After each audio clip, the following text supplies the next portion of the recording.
Marcus Thompson's hands shook as he held the silver frame inches from the CEO's face. His voice cracked, but he didn't back down. "Her name was Rose Lane, and you left her behind." Victoria Sterling froze. The most powerful woman in Silicon Valley, worth $3 billion, went pale. Security was 30 seconds away. Marcus knew he was about to lose everything. His job, his daughter's medication, the apartment. But he couldn't stop. "I know who you are," he whispered. The photo showed two children on a broken swing. One was him. The other was the girl who became the woman now staring at him like he'd just pulled a gun. Before we begin, tell us in the comments where you're watching from. I want to see how far this story reaches. And if you want to hear what happens next, hit that subscribe button. You won't believe where this goes. Marcus Thompson pushed his cleaning cart past the security desk at 11:43 p.m. Same as every night for the past 6 years. "Night, Marcus," Tony called from behind the monitor. "Night, Tony." The lobby of Sterling Tech Tower gleamed like new money. 47 floors of glass and steel.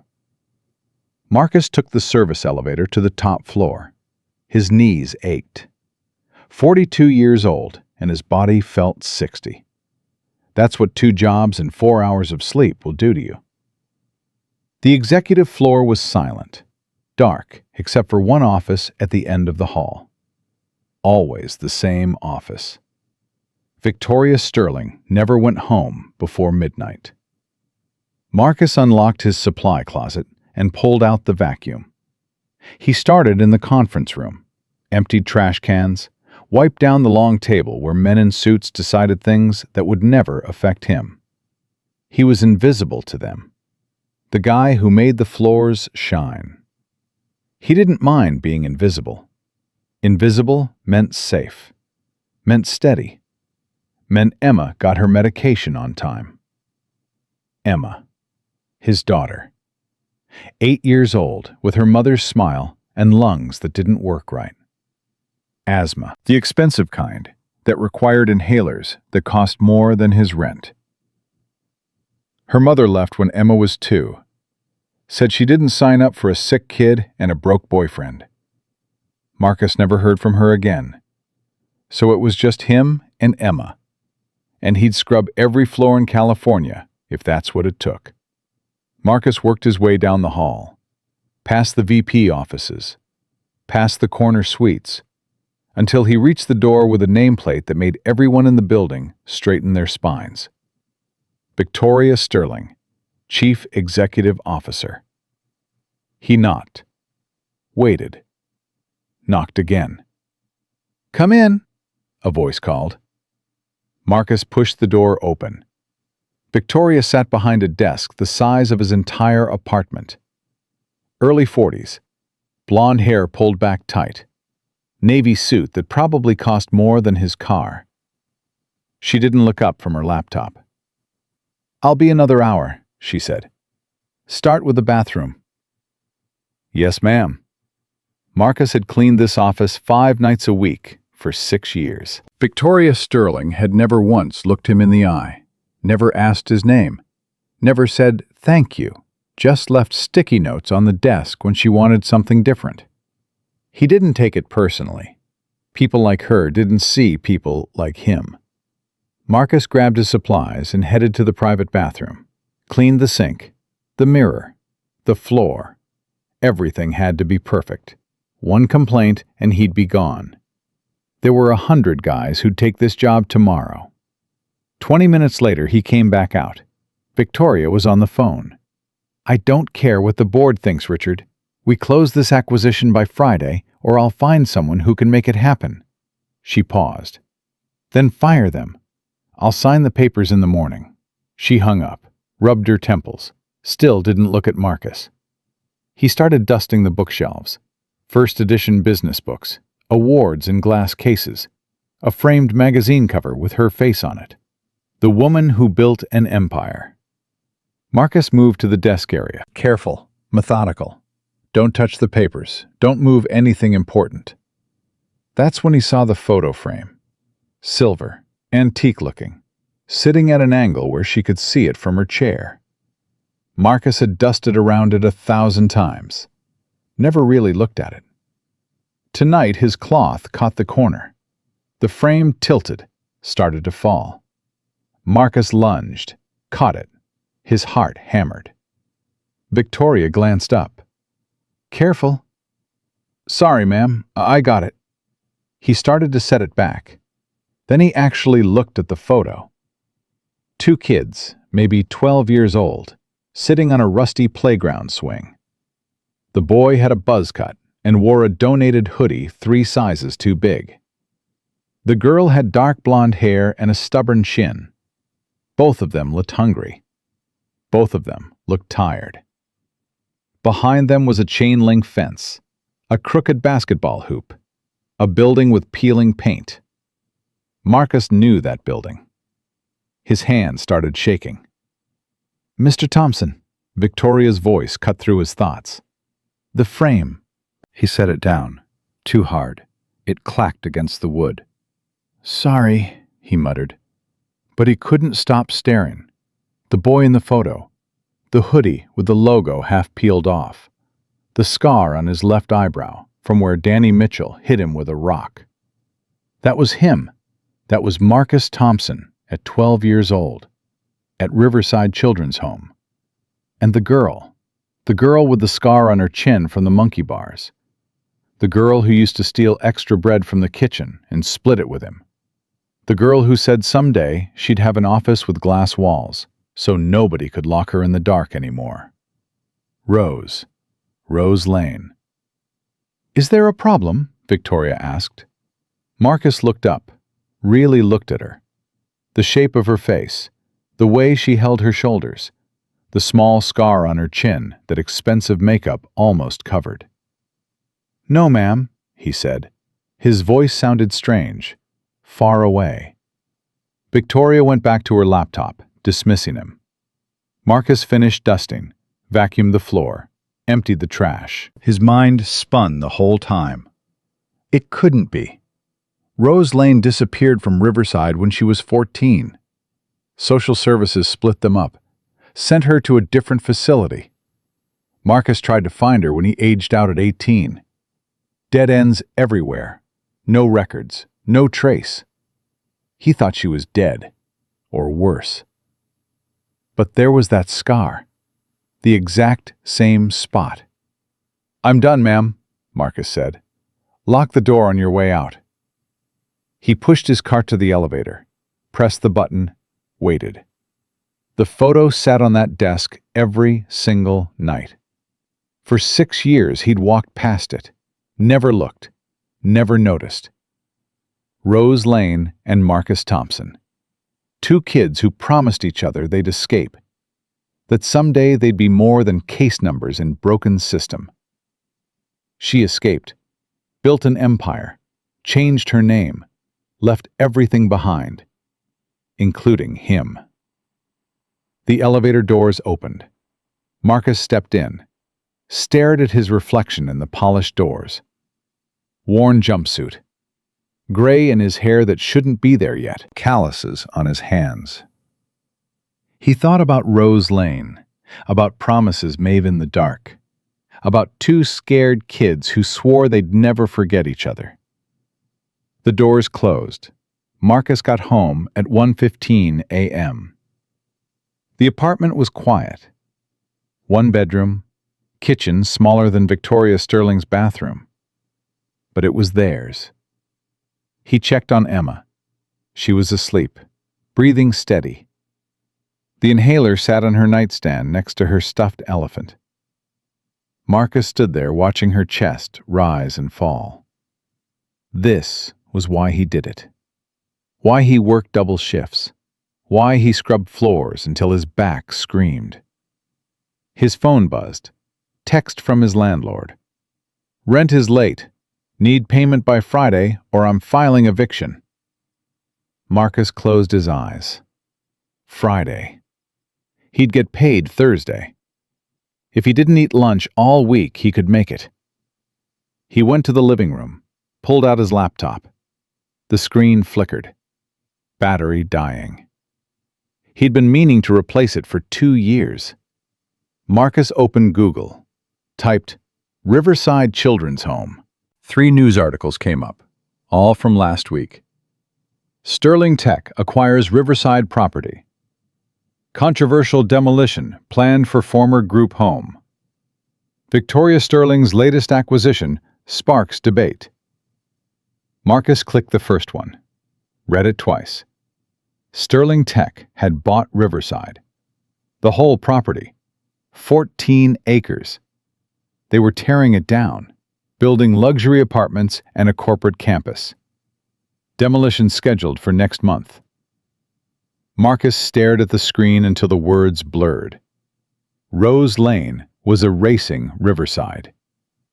The place where they grew up, where they survived, where Marcus had carved their initials into the back of the swing set because he didn't know how else to make a promise permanent. She was erasing all of it. His phone buzzed again. Emma's doctor. Automated reminder about her appointment next week. The one he couldn't afford. Marcus sat in the dark for a long time. Thursday night. Marcus's last shift before the weekend. He'd been thinking about that photo for 3 days straight. He had to know. The executive floor was empty except for Victoria's office. Light spilled from under her door. Marcus cleaned the other offices first, gave himself time to decide. This was stupid. Dangerous. He could lose everything. But he had to know. 11:30. Victoria's door was closed, but not locked. Marcus knocked. No answer. He knocked again. Waited. Nothing. Marcus glanced down the hall. Security cameras in the corners, but they only checked the footage if something happened. He turned the handle, pushed the door open. The office was empty. Victoria's laptop was closed. Her coat was gone.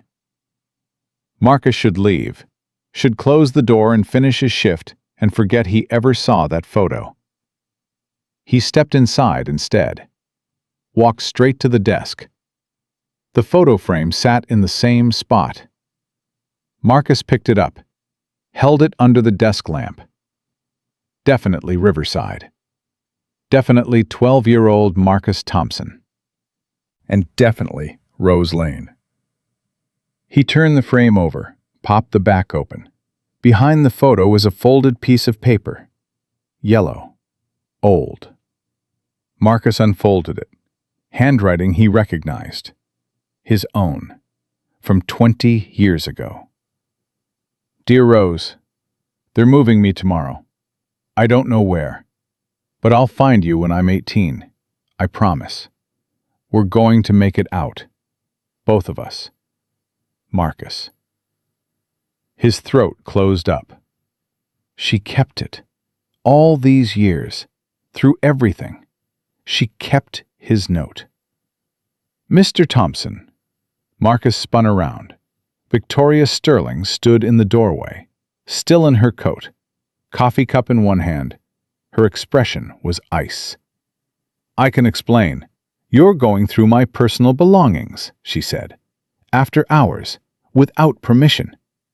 The photo, get out. Please, just listen. Security! Victoria pulled out her phone. Rose, Marcus said. She froze, the phone halfway to her ear. Your name was Rose Lane, Marcus said. The words tumbled out. You lived at Riverside from age 10 to 14. You got there 3 months after I did. You had nightmares about the dark, so I used to leave the hallway light on. You stole my dessert every Thursday because it was chocolate pudding, and you said it was the only thing worth stealing. Victoria's face went white. You fell off the monkey bars and split your chin open, Marcus continued. 14 stitches. You said you didn't cry because crying was for people who had someone to comfort them. Stop. I wrote you that note the night before they moved me to the boys' facility across town, Marcus said. You told me you'd wait.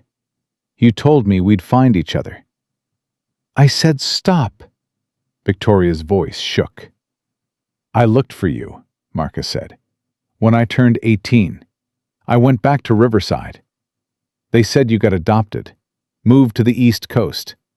I tried to find you, but you had no right. Victoria's hand trembled on her phone. No right to go through my things, to dig up. She stopped. Breathed hard. I'm sorry, Marcus said. I just needed to know if it was really you. Victoria stared at him, really looked at him for the first time in 6 years. Marcus Thompson, she whispered. Yeah. Silence stretched between them. 20 years of it. Then Victoria's expression hardened. The softness vanished like it was never there. You violated company policy, she said. You accessed my private office without permission. You went through my personal property.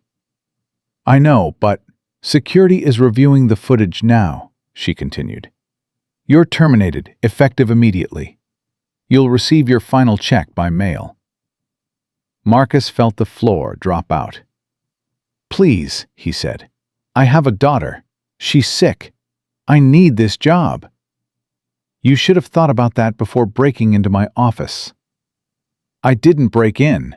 The door was open. The door was closed, Victoria said. I closed it when I left. She was lying, but Marcus couldn't prove it. Rose, please. My name is Victoria Sterling, she said, and you're trespassing. Leave now, or I'll have you arrested. Marcus looked at the woman he'd once known, the girl who shared her blanket when his got stolen, who taught him to pick locks on the supply closet so they could steal extra food. She was gone. Whoever Victoria Sterling was, Rose Lane wasn't in there anymore. I'm sorry, Marcus said, for whatever I did, for whatever made you hate me. He walked to the door, stopped. That place meant something, he said quietly. Riverside. I know it was hell, but it was our hell. It made us who we are. It made me weak, Victoria said. I spent 20 years erasing that girl. I'm not going back. Then why keep the photo? She didn't answer. Marcus left, walked past security, handed in his badge, took the service elevator down for the last time. Outside, rain had started. Marcus stood under the building overhang and watched water sheet off the glass towers. His phone buzzed. Email from HR. Termination letter. Effective immediately. Violation of company security policy. No severance. No recommendation. Marcus pulled up his bank account. $243. Rent was $800. Emma's medication was $300. The electricity bill was overdue. He was finished. 20 years. He'd spent 20 years working himself to bone, trying to be better than the scared kid in the group home, trying to prove he was worth something. And in 10 minutes, Rose Lane had erased all of it, just like she was erasing Riverside. Marcus walked home in the rain. By the time he got there, he was soaked through. Emma was asleep. Marcus stood in her doorway, watching her breathe. I'm sorry, baby, he whispered. Daddy screwed up. He went to the kitchen, pulled out his laptop, started searching for jobs. But it was midnight on a Thursday. Nobody was hiring. His phone buzzed. Text from an unknown number. The demolition of Riverside Children's Home is scheduled for March 15th. Groundbreaking for Sterling Tech Campus North. If you care about that place, you have 3 weeks to stop it. Good luck. No name, but Marcus knew who sent it. He stared at the message until his vision blurred. 3 weeks.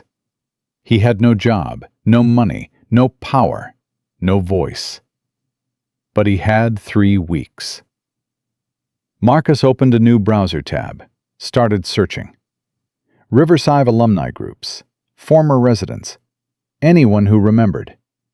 If Victoria Sterling wanted to erase their history, she'd have to go through him first. And Marcus Thompson had nothing left to lose. Marcus spent Friday morning at the public library. The apartment was too quiet, too full of things he couldn't afford to think about. The librarian, Mrs. Chen, knew him. Emma came here every Tuesday for story time. "No work today?" she asked. "Got let go," Marcus said. "Looking for something new." Mrs. Chen's face softened.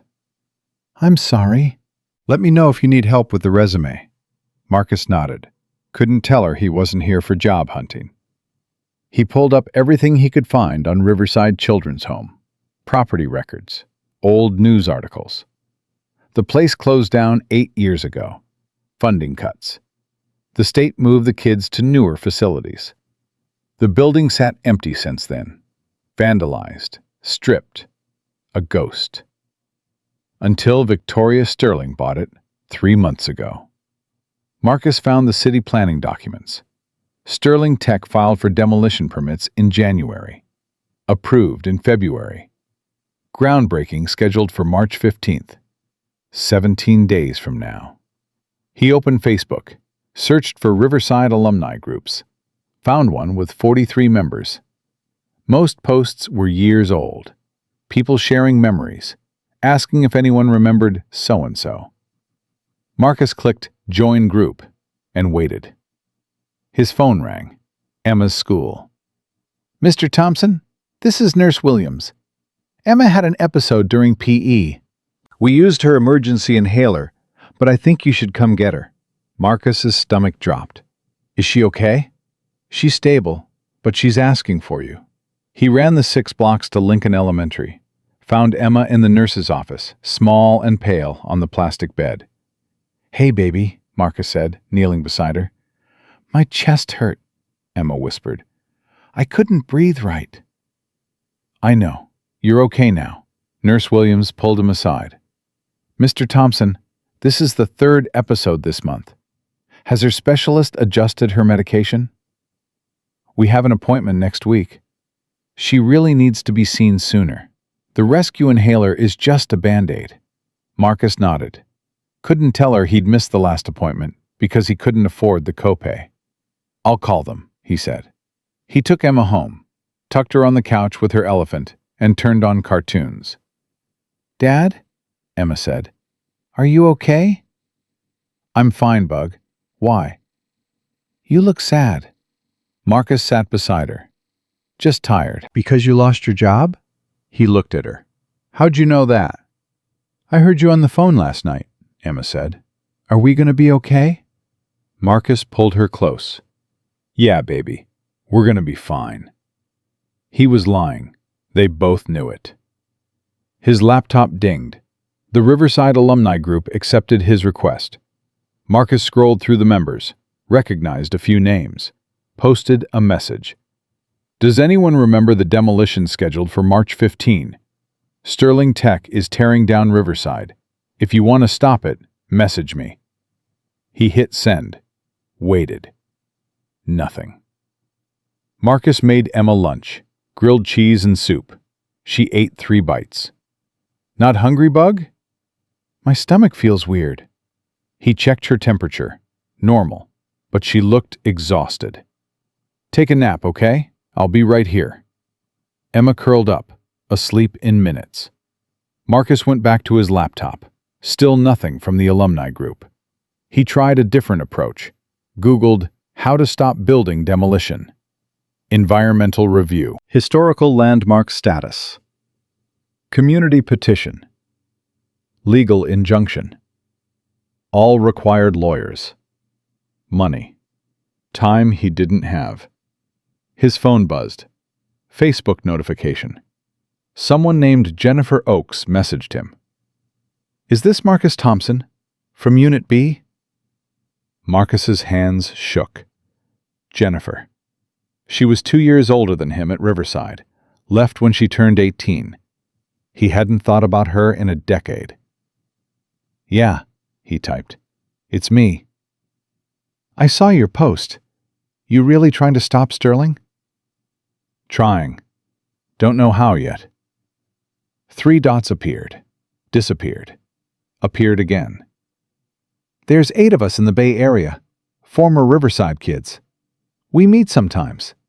Want me to set something up? Marcus stared at the screen. Yes, please. Tomorrow night, 6 p.m. Diego's Diner on 5th Street. I'll spread the word. The call ended. Marcus sat back. 8 people. Not much, but more than 0. Emma stirred on the couch. Dad? Right here. I had a bad dream. Come here, Bug. She climbed into his lap. Marcus held her and stared at his laptop screen, at the demolition permits, at the timeline counting down. 17 days. Saturday evening, Marcus walked into Diego's Diner. The bell above the door chimed. 5 people sat in the back booth. Marcus recognized 3 of them. Jennifer stood up first. 40 years old now. Tattoos up her arms. She looked tired, but solid. Marcus Thompson, she said. Damn, you got old. You too, she laughed. Introduced the others. David Chen was in Unit C, now worked construction. Miguel Santos. Marcus remembered him. Quiet kid who drew on everything, now covered in art. Sarah Kim. She was younger, maybe left Riverside 10 years ago. And 2 Marcus didn't know. Robert Hayes, Patricia Lim. They squeezed into the booth, ordered coffee. So, Jennifer said, you want to stop Victoria Sterling from bulldozing Riverside? Yeah. That's insane, David said. You know who she is, right? She's worth billions. I know. So, what's your plan? Miguel asked. Marcus didn't have one.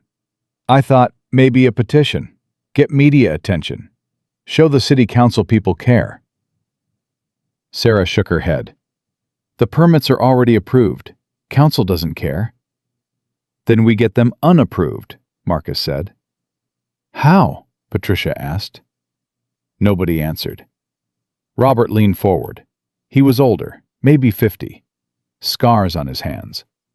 Why do you care? That place was hell. It was, Marcus agreed. But it was ours, and she's erasing it like it never mattered. Maybe it shouldn't matter, Robert said. Maybe forgetting is better.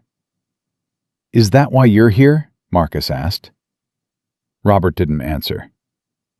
Jennifer pulled out her phone. Look, I get it. Riverside shaped all of us. But Sterling has lawyers, money, power. What do we have? The truth, Marcus said. The truth doesn't pay for legal fees. Then we make noise, Marcus said. We tell people what Riverside was, what it meant. We make them see those kids weren't just case numbers. Miguel tapped his fingers on the table. I could do a mural on the side of the building before they tear it down. Show people what we're losing. That's trespassing, David said. So? Sarah looked at Marcus. You used to work for her, right? Sterling? Until Thursday. What's she like?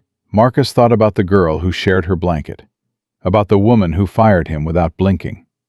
She's not the same person anymore, he said. None of us are, Jennifer said quietly. They sat in silence, coffee getting cold. I have a reporter friend, Patricia said. Works for the Chronicle. He might be interested in the human interest angle. I can get us into the building, David said. I did electrical work there 2 years ago. Still have the access codes. Marcus looked at them. These broken people. These survivors. So we're doing this? He asked. Jennifer smiled. Tired. Real. We're doing this. They planned until the diner closed. Miguel would paint the mural tomorrow night. Patricia would contact her reporter. David would get them inside. Marcus would write their story. All of it. What Riverside was, what it did to them, what Victoria Sterling was trying to erase. He walked home past midnight, found Emma asleep on the couch again, TV still on. Marcus carried her to bed, tucked her in, watched her breathe. His phone buzzed. Text from an unknown number. I saw your Facebook post. Good luck fighting me, Marcus. You're going to need it. No name. But he knew. Victoria was watching. Sunday night, Marcus stood outside Riverside Children's Home for the first time in 20 years. The building looked smaller than he remembered. Broken windows, graffiti, chain-link fence with no trespassing signs. David cut the lock with bolt cutters. Security patrol comes by at 10 and 2, he said. We have 4 hours. Miguel carried paint cans and a ladder. Jennifer had a camera. Sarah brought flashlights. They slipped through the fence. Marcus hadn't been back since he aged out at 18. Walking through that gate felt like swallowing glass. The playground was still there. Swing set rusted through. Basketball hoop bent sideways. This is where Rose split her chin, Marcus said quietly. Jennifer looked at him. Rose Lane? Yeah. I heard she made it out, got adopted by some rich family. She did more than that, Marcus said. He told them about Victoria Sterling, about the photo on her desk, about the note she kept for 20 years. Wait, Sarah said. Victoria Sterling is Rose Lane? The CEO is one of us? Was, Marcus said. She's not anymore. Miguel started setting up his ladder against the main building, the brick wall facing the street. What are you painting? Patricia asked. Faces, Miguel said. All the kids who lived here. The ones who didn't make it out. He climbed up, started sketching in white chalk. Even in the dark, his hands were steady. Marcus walked to the main entrance. The door hung off its hinges. He stepped inside. The smell hit him first. Mold. Rot. But underneath, something familiar. Industrial soap. The cafeteria's burnt coffee. His footsteps echoed. Jennifer followed him. You okay? No. They walked down the hallway, past the empty classrooms, the common room where they ate meals in silence, the office where social workers told them nobody wanted them. Marcus stopped at a door. Unit B. His unit. He pushed it open. Bunk beds stripped to metal frames. Lockers bent and broken. Graffiti everywhere. Third bunk from the left, Marcus said. That was mine. Jennifer stood beside him. Fifth from the right. Remember when Danny Mitchell broke your nose? You punched him so hard he couldn't eat solid food for a week. He deserved it. They stood there, two middle-aged people staring at ghosts. Rose slept in Unit A, Marcus said. I used to sneak over there at night, make sure she was okay. You loved her, Jennifer said. We were 12. Doesn't matter. Marcus walked to his old bunk, knelt down. There, carved into the frame with a stolen screwdriver. M, T, and R, L. We're getting out. He traced the letters with his finger. She forgot, he said. She got out and forgot all of it. Maybe she had to, Jennifer said. Maybe that's the only way she survived. By pretending we never existed? Jennifer put her hand on his shoulder. By pretending she never existed. There's a difference. They heard voices outside, Patricia and David. Marcus and Jennifer went back out. Miguel was halfway through the mural, Faces emerging from the brick. Young faces, scared faces, hopeful faces. Patricia was on her phone. "Yeah, Chuck, tomorrow morning. I'll send you the photos tonight." She hung up. "Chronicle's running it. Front page of the local section." "What's the angle?" Marcus asked. "Billionaire erases her past. Former residents fight back. Human interest gold." David was filming on his phone. "This is going to blow up." Marcus watched Miguel paint. Each face told a story. Each face mattered. His phone rang. Number he didn't recognize. "Hello?" "Marcus Thompson?" A woman's voice. Professional. Cold. "Yeah?" "This is Catherine Morris. I'm legal counsel for Sterling Tech. You're trespassing on company property. We have video of you cutting the fence. Leave now or we're calling the police." Marcus looked up, saw the camera mounted on the corner of the building, red light blinking. "We're not doing any damage," he said. "You're vandalizing private property. The mural is destruction of assets. We're prepared to file charges." "File them," Marcus said. "See what the press says when you arrest people for remembering their childhood." Silence on the line. "Miss Sterling would like to speak with you," Catherine said. Marcus's heart stopped. "Put her on." A pause. Then Victoria's voice. "Marcus?" Victoria. "What do you think you're accomplishing?" "Showing people what you're trying to hide." "I'm not hiding anything," Victoria said. "I'm moving forward. There's a difference." "By bulldozing the past?" "By building something better.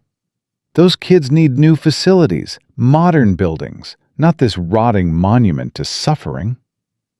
"Those kids need to know their history mattered." "Their history is pain," Victoria said. Her voice cracked. "Their history is being unwanted, being thrown away. Why would anyone want to remember that?" Marcus closed his eyes, heard the 12-year-old girl underneath the billionaire's polish. "Because it made us who we are," he said quietly. "You became Victoria Sterling because of Riverside, not despite it." "No," she said. "I became Victoria Sterling by burying Rose Lane, and you need to let her stay buried." "I can't." "Marcus, please." Her voice broke. Actually broke. "I have worked so hard. 20 years of clawing my way up, of proving I'm more than some broken foster kid. If people find out who I was, everything I built falls apart." "Or," Marcus said, "it makes you human." Victoria laughed, bitter. "Humans don't survive in my world. Machines do. And I've been a very good machine." "Is that what you want to be?" She didn't answer for a long time. "The demolition happens in 2 weeks," she finally said. "You can't stop it." "I can try." "You'll lose everything. Your reputation, any chance at another job. I'll make sure of it." "You already took everything," Marcus said. "I got nothing left to lose." "You have Emma." Marcus's blood went cold. "Don't." "I'm not threatening your daughter," Victoria said quickly. "I'm reminding you she needs you. She needs you healthy and employed, not in jail for trespassing." "Then drop the charges." "Leave the property. Now. Don't come back. And I'll consider it." Marcus looked at Miguel's mural. Half finished, beautiful, and terrible. "Give me until dawn," he said. "Let him finish. Then we'll go." 2 hours, Victoria said. "And Marcus, this is the last kindness you get from me." She hung up. Marcus told the others. They had until 4 a.m. Miguel painted faster. Jennifer took photos from every angle. David filmed. Patricia called her reporter friend. Marcus walked back inside. One more time.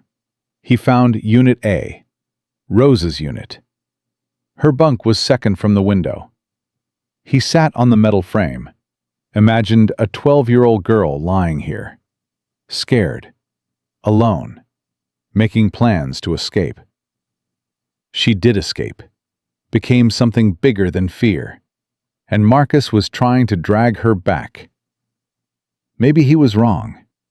Maybe she deserved to bury Rose Lane, to forget, to move on. But then he thought about Emma, about the story he'd tell her someday, about where Daddy came from, who he used to be. He thought about all the kids who'd live in Sterling's new apartments, who'd walk past without knowing what stood here before. History mattered, even the painful parts, especially the painful parts. Marcus pulled out his phone, started typing. My name is Marcus Thompson. I grew up in the building behind me. So did 47 other kids between 1998 and 2016. We were the ones nobody wanted. The ones the system forgot. This place wasn't perfect. It was hard and cold and lonely. But it was ours, and it mattered. We mattered. He posted it to Facebook, Instagram, Twitter, tagged every news outlet he could think of. Then he sat in the dark and waited for dawn. Marcus's post got 12 shares in the first hour. By dawn, it had 3,000. Miguel finished the mural at 5:30 a.m. The sun came up behind them and lit the faces he'd painted. 26 children staring out from the brick. At the center, 2 kids on a swing, a boy and the girl, holding hands. That's you and Rose, Jennifer said. Miguel nodded, exhausted, paint on his hands and face. Seemed right. Patricia's phone wouldn't stop ringing. Chronicle wants an interview, so does Channel 7, and KQED. Tell them yes, Marcus said. They left as security pulled up. 2 guards stepped out of their car and stared at the mural. One pulled out his phone, started taking pictures. You think they're calling the cops? David asked. Probably calling Sterling, Jennifer said. Marcus got home at 7. Emma was awake, making cereal. Milk everywhere. Hey, Bug, he said. You were gone all night. She didn't look at him. I know. I'm sorry. You said you wouldn't leave me alone. Marcus knelt down. You're right. I messed up. Emma's eyes filled with tears. Mom left. You can't leave too. I'm not leaving, Marcus said. I promise. I was doing something important, but I should have told you. What was important? He showed her the photo on his phone, the mural, the faces.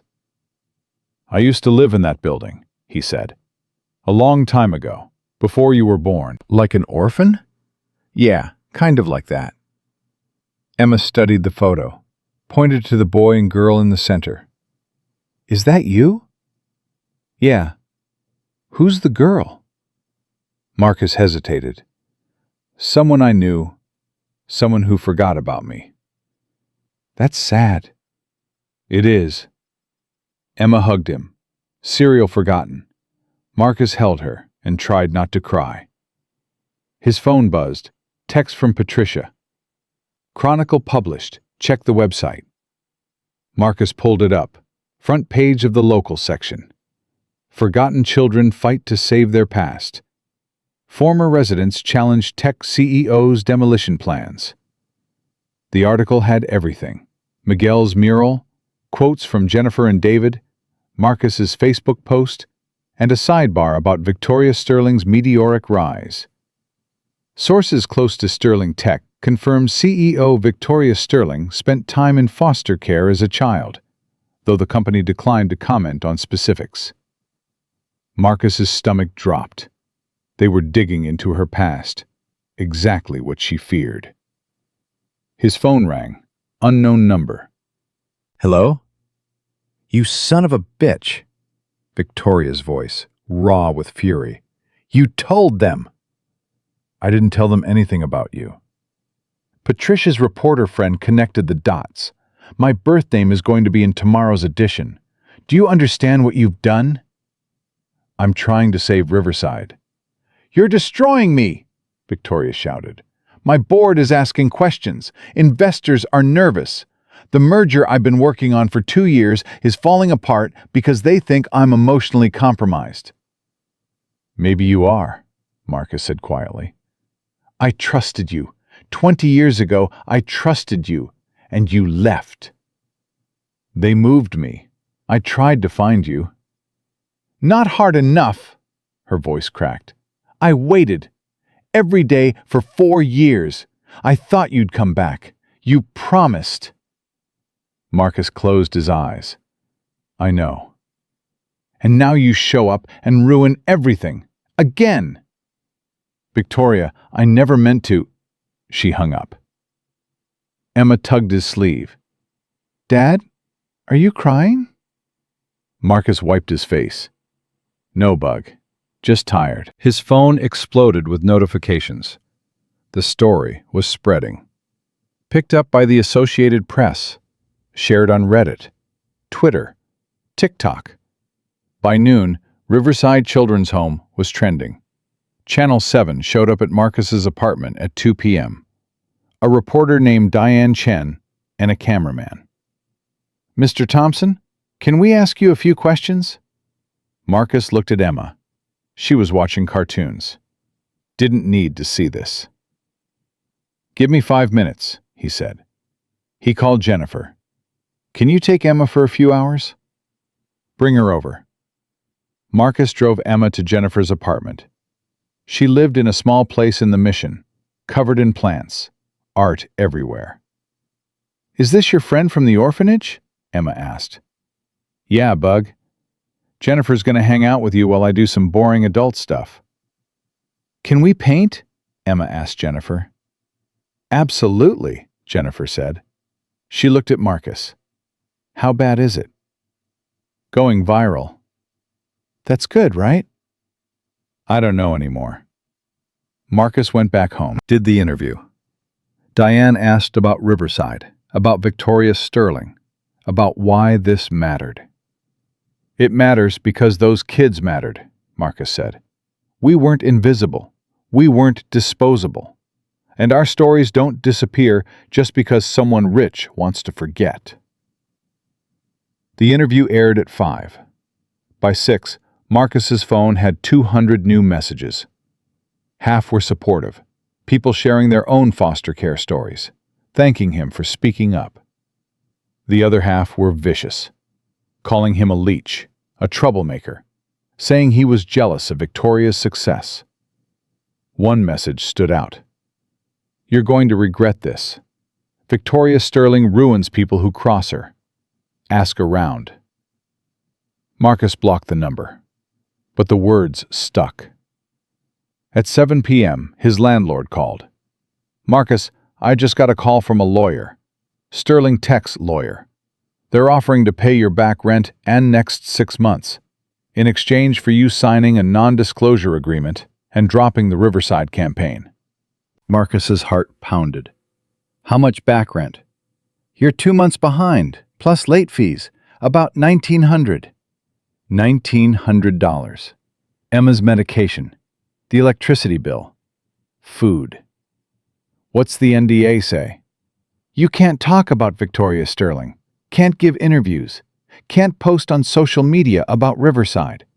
Basically, you go away quiet, and they make your problems go away. Marcus thought about Emma, about the eviction notice on his counter, about her inhaler running low. "Tell them no," he said. "Marcus, think about this. I said no." He hung up, stared at his empty bank account, at the eviction notice, at the photo of the mural on his phone. What was he doing? He had a daughter who needed him, bills he couldn't pay, no job, no prospects, and he was fighting a billionaire over a building that was already dead. His phone rang again. Jennifer. "Turn on channel 7, she said.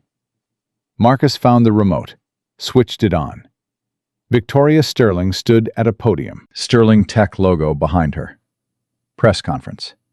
"I want to address the recent allegations about my past," she said. Her voice was controlled. Perfect. "It's true that I spent time in foster care as a child. I don't discuss this publicly because I believe in privacy and moving forward, not dwelling on the past." A reporter shouted a question. "Is it true you lived at Riverside Children's Home?" Victoria's jaw tightened. "Yes, briefly." "Are you demolishing Riverside to hide your past?" "I'm redeveloping that property because it's been abandoned for 8 years. It's an eyesore, a safety hazard. The neighborhood deserves better." "What about the former residents protesting?" "I respect their emotional attachment," Victoria said. "But emotion doesn't override city planning. We have permits. We have approval. The demolition proceeds as scheduled." "What about Marcus Thompson's claims that you're erasing history?" Victoria's expression didn't change. "Mr. Thompson is entitled to his opinion, but he doesn't speak for me or for the dozens of other children who live there. Many of them want to forget, and they have that right." She took 2 more questions, then left. Perfect. Polished. In control. Marcus turned off the TV. "She's good," Jennifer said on the phone. "I almost believed her." "She believes it," Marcus said. "That's the problem." Tuesday morning, Marcus woke to pounding on his door. He opened it. 2 men in suits. "Marcus Thompson?" "Yeah?" "You're being served." They handed him papers. "Sterling Tech is filing a restraining order. You're prohibited from coming within 500 feet of any Sterling Tech property, including Riverside Children's Home. You're also being sued for defamation and interference with business operations." Marcus stared at the papers. "I didn't defame anyone." "Tell it to the judge. Court date is March 20th. They left. March 20th. 5 days after the demolition. Marcus called the number Patricia had given him, a lawyer who did pro bono work. "Marcus Thompson? Yeah, I saw your case. I can't help you." "Why not?" "Conflict of interest. My firm does work for Sterling Tech. I'm sorry." Marcus tried 4 more lawyers, same answer every time. He sat on his couch and read the lawsuit. Victoria was asking for $500,000 in damages, for harm to her reputation, for emotional distress. $500,000. Marcus started laughing. Couldn't stop. He was broke, unemployed, about to be evicted, and Victoria Sterling was suing him for $500,000. Emma came out of the bedroom. "Dad?" He wiped his eyes. "I'm okay, Bug." "You don't look okay." "Come here." She climbed onto the couch, curled against him. "Are we going to have to move?" Emma asked. "Maybe." "Because of the lady you're fighting with?" "How do you know about that?" "Kids at school. Their parents saw you on TV." Marcus's chest hurt. "What did they say?" Emma shrugged. "That you're trying to stop a rich lady from building stuff? Mia's mom said you're brave. Tyler's dad said you're dumb. What do you think?" Emma thought about it. "I think you're sad. And when you're sad, I'm sad." Marcus pulled her close. "I'm sorry, Bug." "Is the lady from your orphanage?" "Yeah." "Did she forget about you?" "I think so." "That's mean," Emma said. "You're supposed to remember people who are nice to you." Marcus kissed the top of her head. "You're right." His phone rang. David. "Marcus, you need to see this." "See what?" "Get to Riverside. Now." Marcus called Jennifer. She came to watch Emma. Marcus drove to Riverside. A crowd had gathered, maybe 200 people. Some held signs. "Save Riverside." "Foster Kids Matter." History over profit. David ran over. They started early. Look! A bulldozer sat at the fence line. Workers in hard hats. Security everywhere. Demolition isn't scheduled until March 15th, Marcus said. They moved it up. Permit says they can start any time in the 2-week window.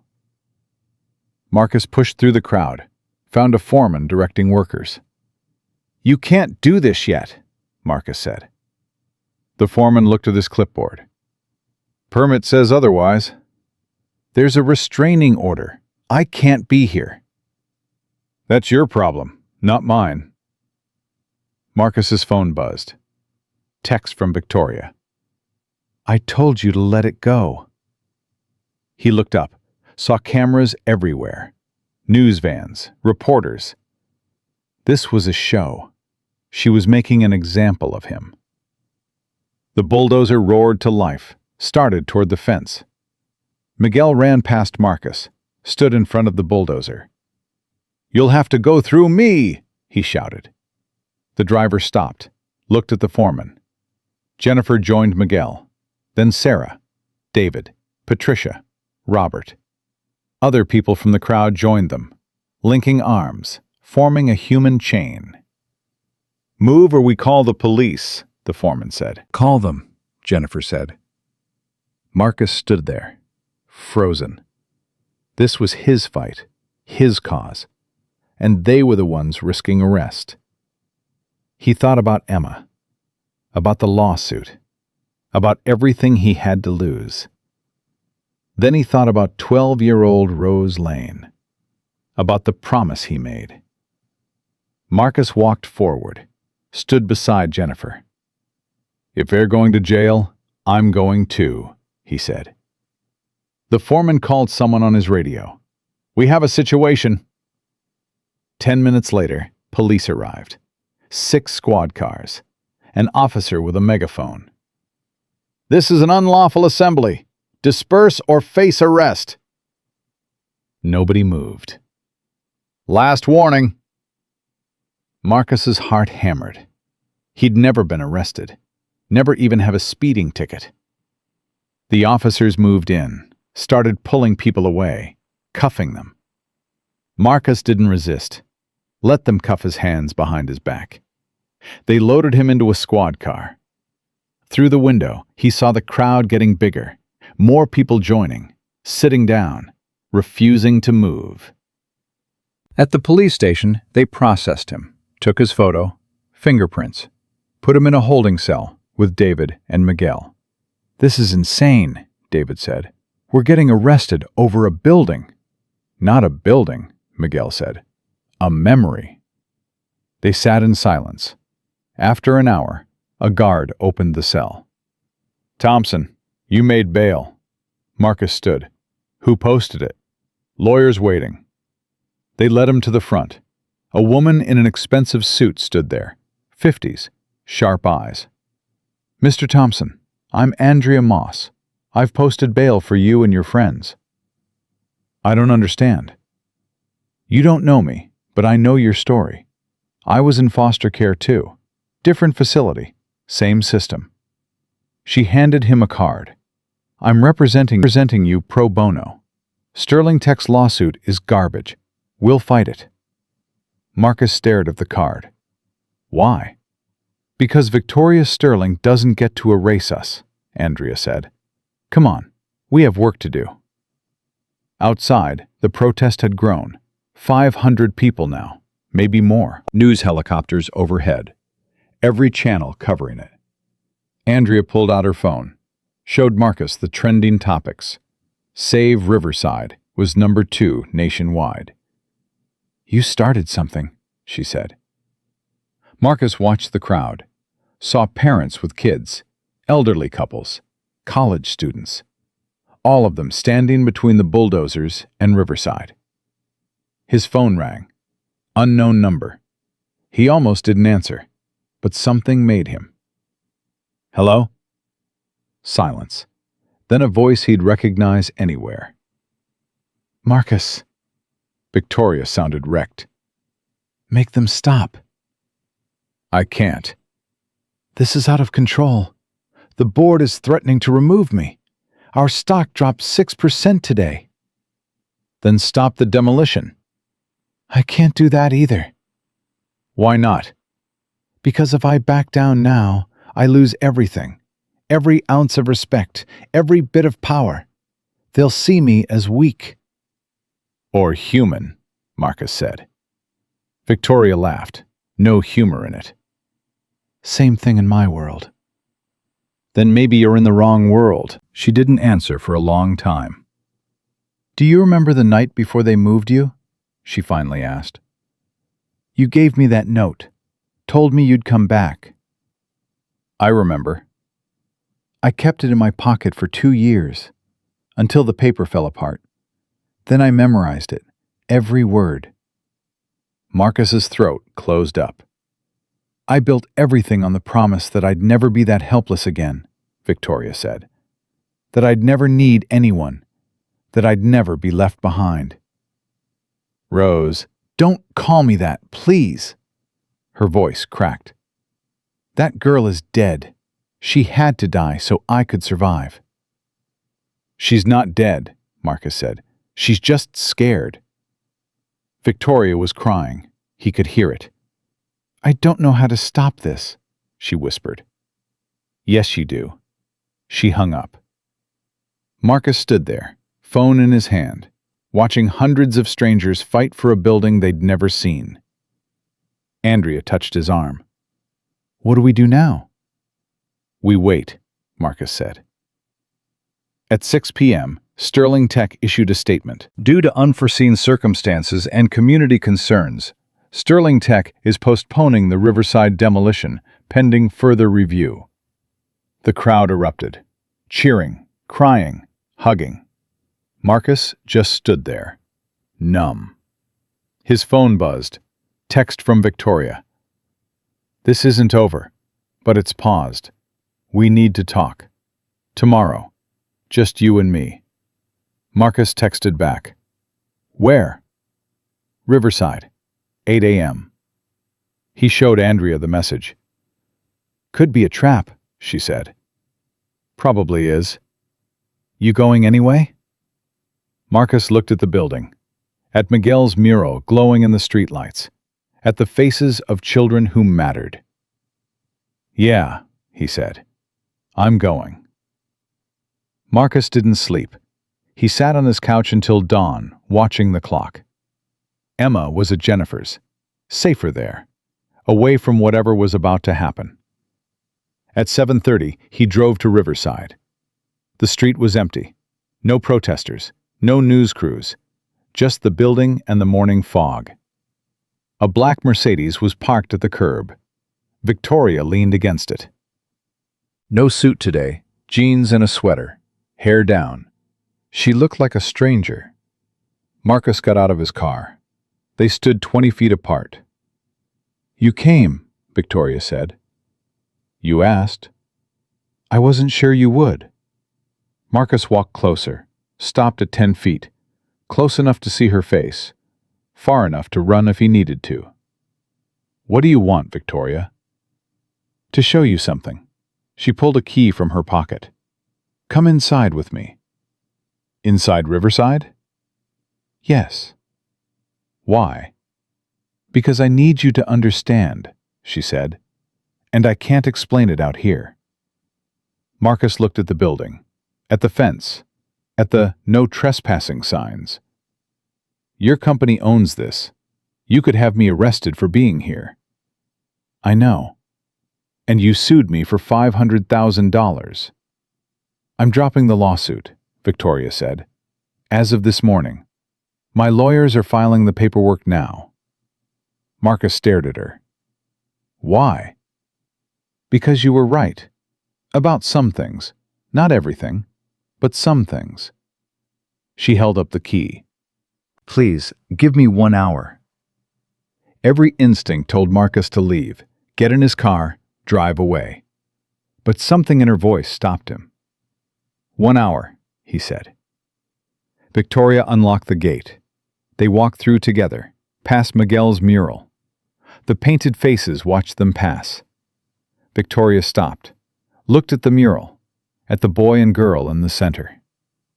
"That's us," she said quietly. "Yeah. We were so young." She touched the painted girl's face. Her hand shook. They kept walking. Victoria unlocked the main door. The hinges screamed. Inside, everything was shadows and dust. "I haven't been back here since the day I left," Victoria said. 23 years ago. "Why now?" "Because I couldn't do this alone." She looked at him. "I tried. Last week I came here at midnight, sat in my car for an hour. Couldn't make myself go in." They walked down the hallway. Their footsteps echoed. Victoria stopped at Unit A, her old unit. "This is where they put me the first day," she said. "I was 10 years old. My mother had just died. My father was in prison. I had a garbage bag full of clothes and a stuffed rabbit." She pushed the door open. The bunks were still there, stripped and broken. Victoria walked to the second bunk from the window, sat on the metal frame.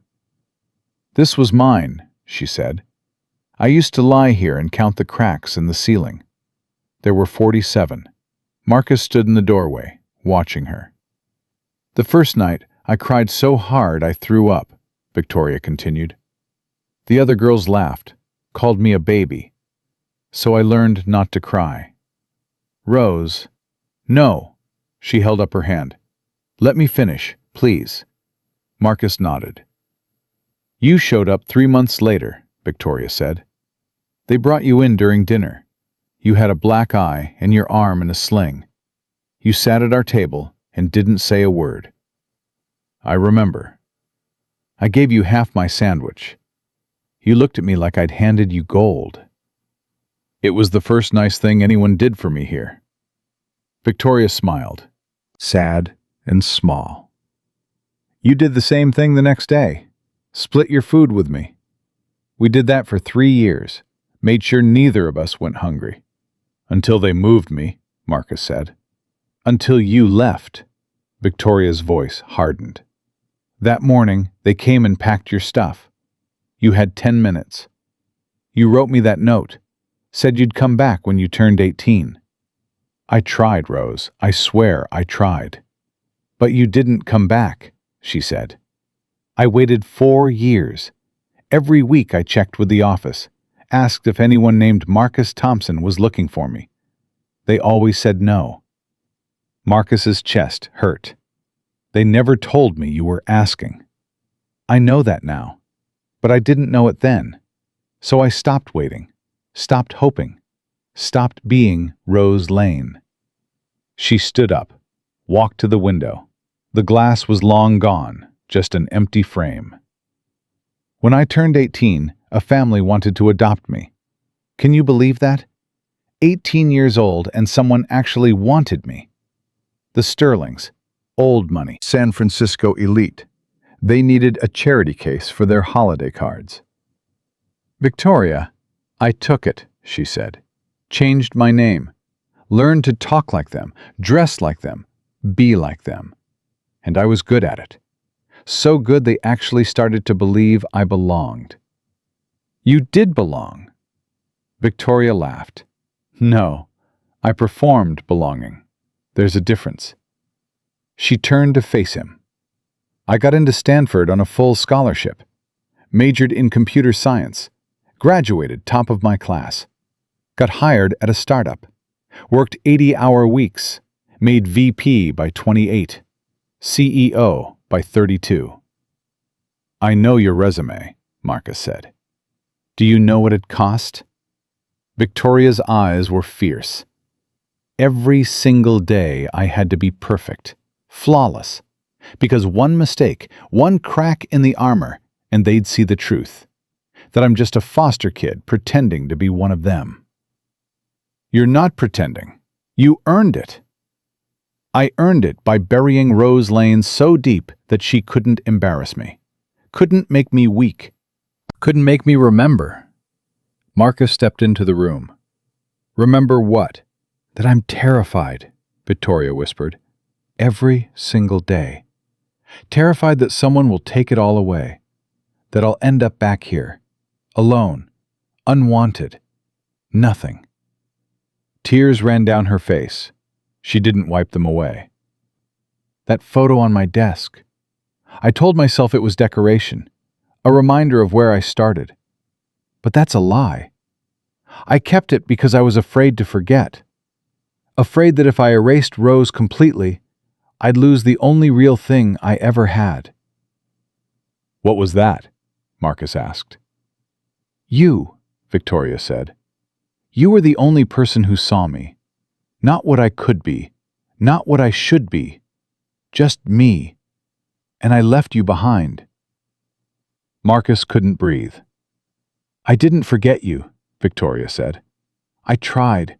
God, I tried so hard. But every time I made a decision, every time I built something, I wondered if you'd be proud. If the boy who split his sandwich would think I did okay." "Rose. Victoria," she corrected, but softer now. "Rose couldn't survive, but Victoria can't forget her." Marcus walked to her, stood close enough to see the 12-year-old girl in her 40-year-old face. "You don't have to forget," he said. "You can be both." "I don't know how."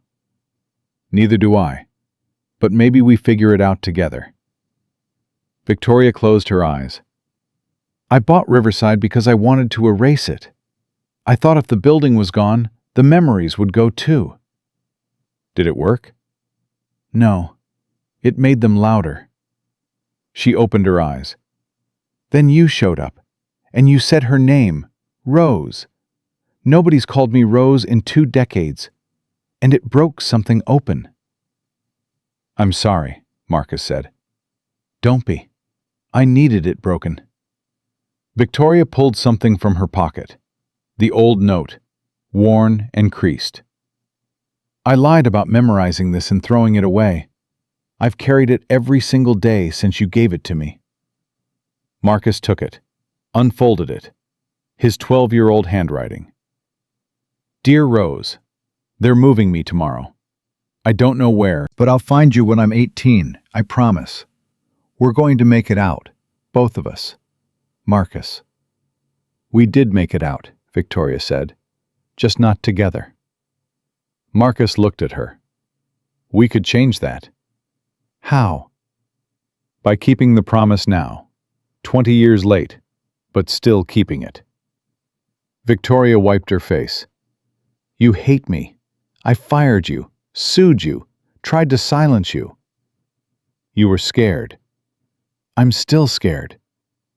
"Me too," Marcus said. "I'm broke, about to be evicted. My daughter needs medication I can't afford.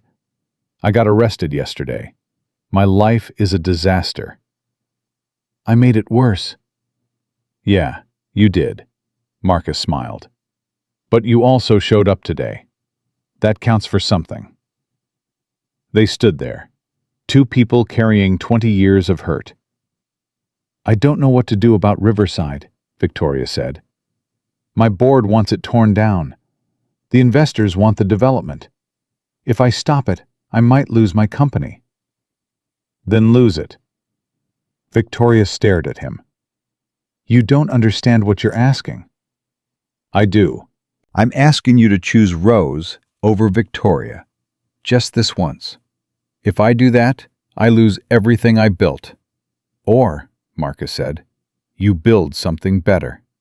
Victoria walked to the door, looked down the hallway, at the common room, the cafeteria, the office where social workers delivered bad news. "What if we kept it?" she said. "Kept what?" "Riverside, the building, the property. What if we turned it into something that actually helps kids?" Marcus's heart started pounding. "Like what?" Victoria turned to him. He could see her mind working, the CEO brain kicking in. "A residential program," she said, "for older foster kids, the ones about to age out. Teach them job skills, help them apply to college, give them a safe place to land." "Your board would never approve that." My board doesn't get to decide. I do. It's my company. Victoria pulled out her phone, started typing.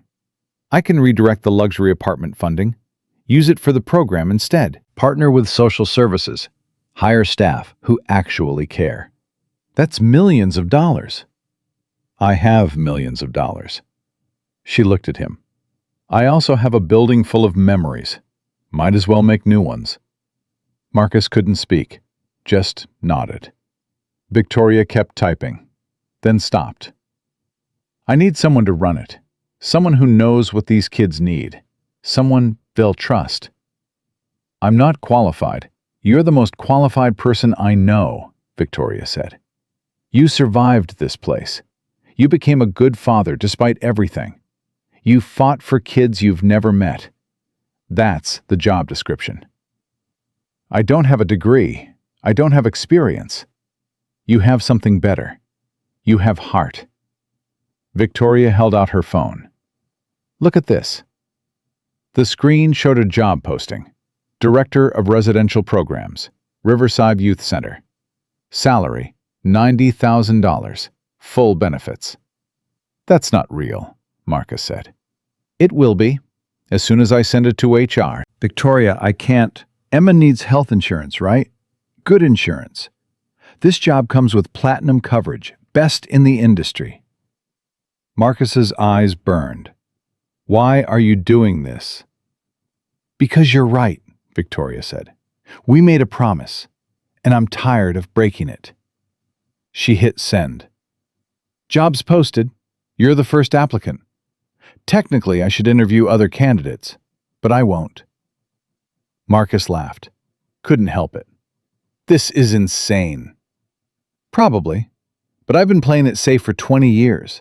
Look where it got me. Victoria pocketed her phone. There's conditions. Of course there are. You have to work with me, not for me, with me. We rebuild Riverside together. Your vision, my resources, equal partners. I'm a janitor with a high school diploma. You're a survivor with a heart. That's more valuable. Victoria held out her hand. Do we have a deal? Marcus looked at her hand, thought about Emma, about the eviction notice, about the future he couldn't see yesterday. He shook her hand. Deal. They stood there, holding on. 2 kids from Riverside. 2 people who made it out. I'm sorry, Victoria said. For all of it. For leaving. For forgetting. For trying to erase us. I'm sorry, too. For not trying harder to find you. For giving up. We were kids. We did the best we could. We're not kids anymore. Victoria smiled. Real this time. No, we're not. They walked out of Unit A together, down the hallway, past the common room. Victoria stopped at the office, the place where they'd been told nobody wanted them. We should tear this room down, she said. Build something better. Like what? A library. Big windows, comfortable chairs, books everywhere. A place where kids feel welcome. Marcus nodded. Yeah, that's perfect.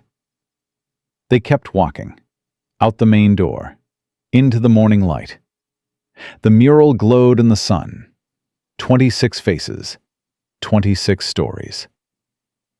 Miguel's talented, Victoria said. He is. I want to hire him, commission him to do more murals, inside the building. Tell the whole story, the real story. He'd like that. Victoria pulled out her phone again. I'm calling an emergency board meeting, this afternoon. I'm going to tell them the truth, all of it. Who I am, where I came from, what we're doing with Riverside. They might fire you. They might. But I'd rather lose my job than lose myself again. She looked at him. Will you come with me? To the meeting? You want me in a boardroom full of billionaires? I want my partner there when I tell them we're changing everything. Marcus thought about it. Yeah, I'll be there. Thank you. But I need to pick up Emma first. Tell her what's happening. Victoria hesitated. Can I meet her? Marcus wasn't expecting that. You want to meet my daughter? If that's okay, I'd like to know the reason you fought so hard. Marcus pulled out his phone, called Jennifer. Hey, can you bring Emma to Riverside? There's someone she should meet. 20 minutes later, Jennifer's car pulled up.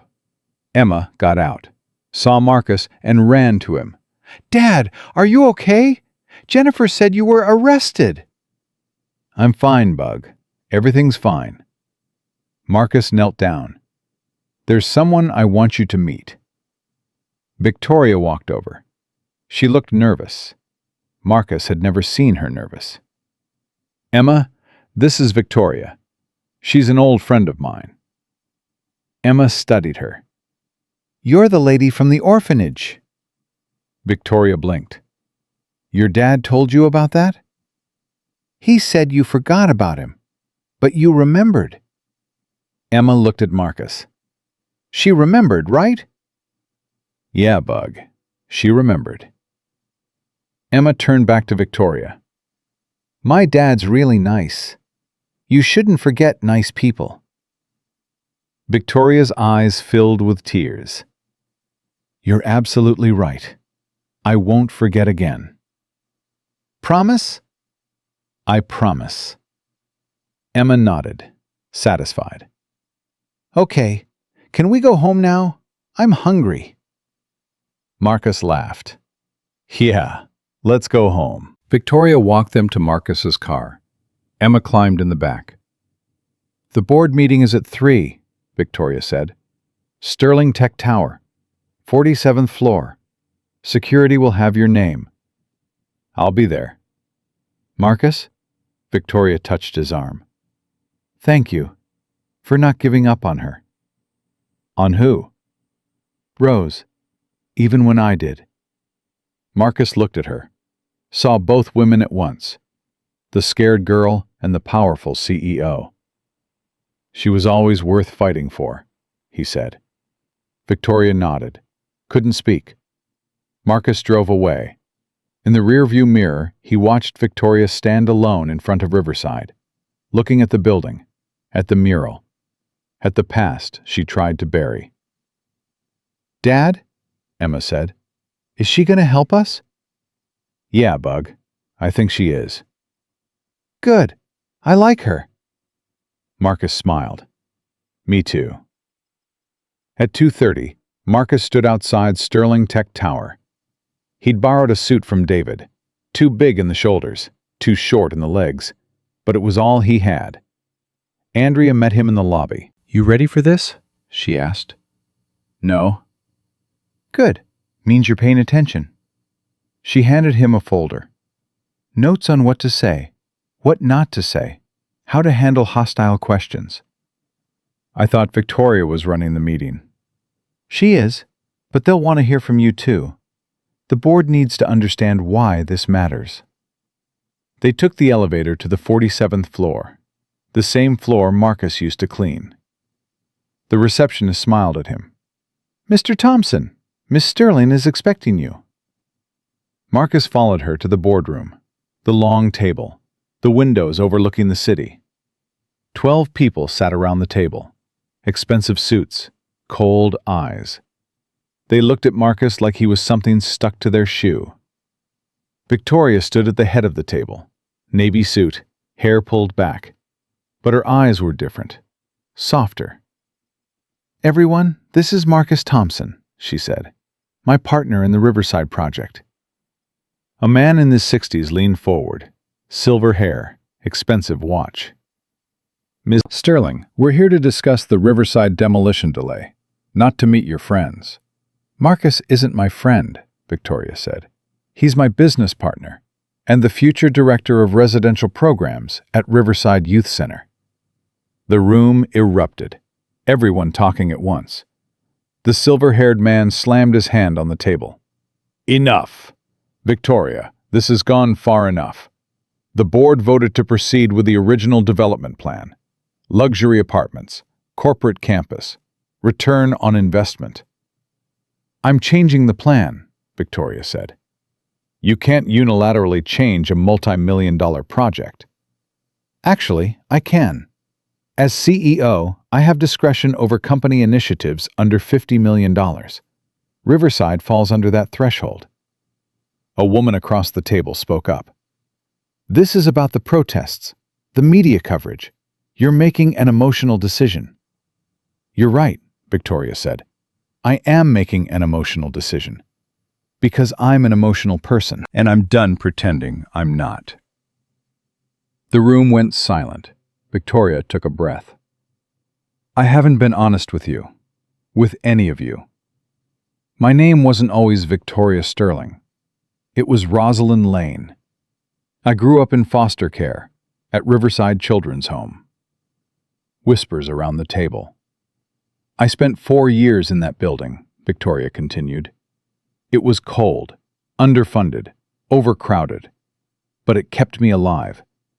And now I have the resources to make it into something better, something that actually helps kids instead of warehousing them. The silver-haired man stood up. This is unacceptable. You've been lying to this board for 10 years. Your entire background is fabricated. Not fabricated, Victoria said. Incomplete. I left out the hard parts. But those parts made me who I am. They made me hungry, made me fight, made me build this company. They made you unstable, the man said. Emotionally compromised, unfit to lead. Richard, Victoria's voice went cold. Sit down. I will not sit down. Richard sat. Victoria walked around the table. I have built this company from 30 employees to 3,000, from 10 million in revenue to 5 billion. Our stock has tripled in 5 years. I have delivered results, consistently, relentlessly. She stopped behind Richard's chair. And I did it while carrying trauma you can't imagine, while wondering every day if I deserve to be here, while pretending to be someone I'm not. Victoria looked at Marcus. He nodded. I'm done pretending, she said. Riverside Youth Center happens, with your support or without it. If you want to remove me as CEO, vote, right now. Nobody moved. I said vote, Victoria's voice echoed. All in favor of removing me, raise your hand. Silence. Then Richard raised his hand.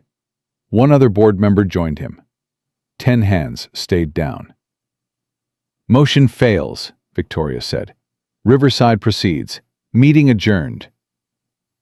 The board filed out, whispering, staring. Richard stopped at the door. This isn't over, Victoria. Yes, it is. When they were alone, Victoria sat down, put her head in her hands. You okay? Marcus asked. I just told 12 people my deepest secret. How does it feel? Victoria looked up. Terrifying and free, both at the same time. Marcus sat beside her. Welcome to the club. What club? People who survive by being honest instead of perfect. Victoria laughed. That's a terrible club. Best one I've ever joined. They sat in the quiet boardroom. 2 people from Riverside. 2 people building something new from something broken. What happens now? Marcus asked. Victoria pulled out her phone, showed him an email.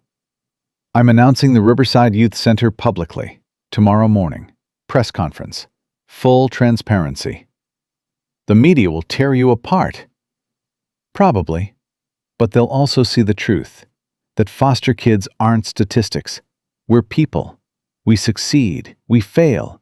We try again. We? Victoria smiled. We. Marcus stood up. I should get Emma. Tell her the good news. Marcus? Victoria stood too.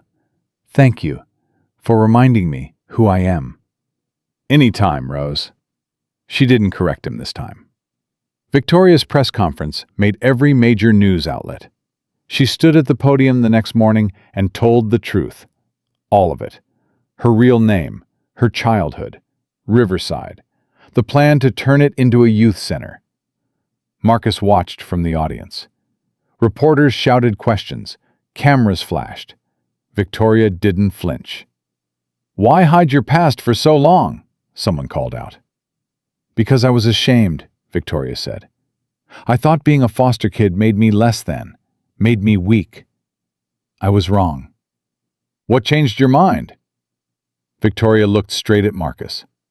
"Someone reminded me that our scars don't make us broken. They make us survivors." The story exploded. By noon, it was trending worldwide. Half the comments were supportive.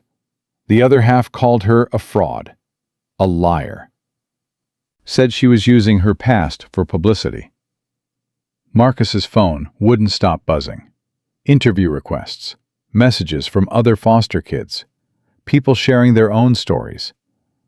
Emma watched the news with him that night. "Is Miss Victoria going to be okay?" she asked. "I think so, Bug." "People are saying mean things about her." "I know, but she's strong." Emma thought about it. "You like her. Like, really like her." Marcus looked at his daughter. "What makes you say that?" "You smile different when you talk about her.